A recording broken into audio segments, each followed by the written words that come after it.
enfin l'ACA marque à Caen. Oui, c'est clair. En plus, c'est le symbole vraiment de cette année.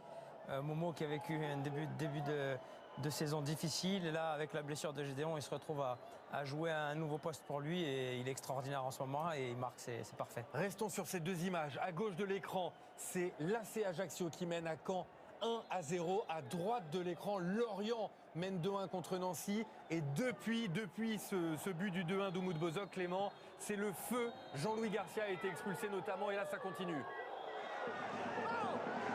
C'est vraiment très chaud entre l'entraîneur, un des entraîneurs adjoints, Stéphano Poli, et puis Jean-Louis Garcia qui a d'abord pris un carton rouge. Derrière, Rudy Buquet a exclu l'entraîneur adjoint, l'un des entraîneurs adjoints de Christophe Pellissier. C'est tendu, extrêmement tendu.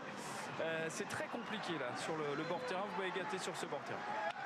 Et on appréciera le fait que ce sont les éducateurs qui se mettent sur la tête alors que les joueurs, eux, sont très tranquilles sur le terrain. C'est notable, Clément, vous faites bien de le dire. 2-1. 2-1 pour Lorient contre Nancy. Lorient qui reprend de l'avance. 4 points sur le Racing Club de Lens qui jouera demain contre Clermont. Caen AC Ajaccio, Richard, c'est terminé.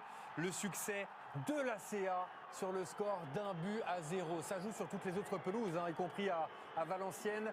VA qui mène contre Le Mans 1-0. Je vous montre l'image, mais c'est un corner pour Valenciennes. Donc pas de panique, les nordistes mènent 1-0. Terminé à Paris. Charletti, 0-0 entre le Paris FC et Rodez, score final. Terminé à Châteauroux-Niort, un but partout entre les deux formations.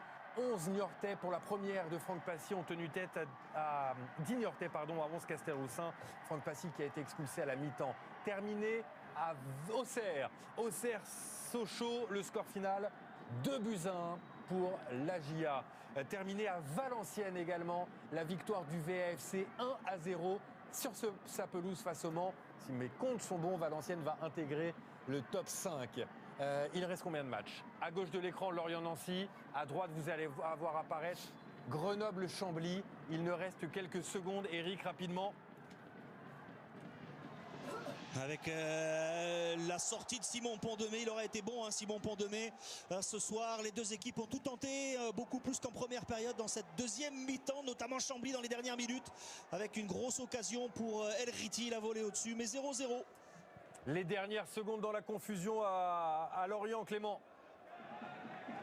Oui, avec Monsieur Buquet qui est obligé de donner du coup de sifflet là dans le rond central pour calmer tout le monde. On est très au-delà bien sûr du temps additionnel de 5 minutes qu'il avait préalablement donné.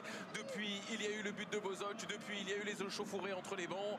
Et ce ballon là qui va être rendu à Monsieur Buquet en l'occurrence, car ce sont les Lorientais qui vont pouvoir le récupérer à la faveur de cet entre-deux qui n'est plus disputé, on le sait. C'est terminé à Orléans, la victoire 2-0. Et c'est une surprise ce soir de l'US Orléans, lanterne rouge du championnat de Ligue 2. 2-0 face à Guingamp. Il ne reste donc que 2 matchs. Lorient-Nancy et Grenoble-Chambly. On va rester avec vous, Clément, dans un premier temps. C'est terminé, coup de sifflet de Monsieur Buquet, succès des Lorientais 2-1 grâce à Oumoud Bozok, buteur dans le temps additionnel. Et on va surveiller de très près l'après-match avec vous, Clément. Ce succès a beaucoup de valeur aux yeux des Merlus. Oumoud Bozok est le buteur qui a donné la victoire à Lorient. Les réactions à suivre dans quelques secondes seulement. Le temps de terminer le Multiligue 2. Grenoble-Chambly, Eric.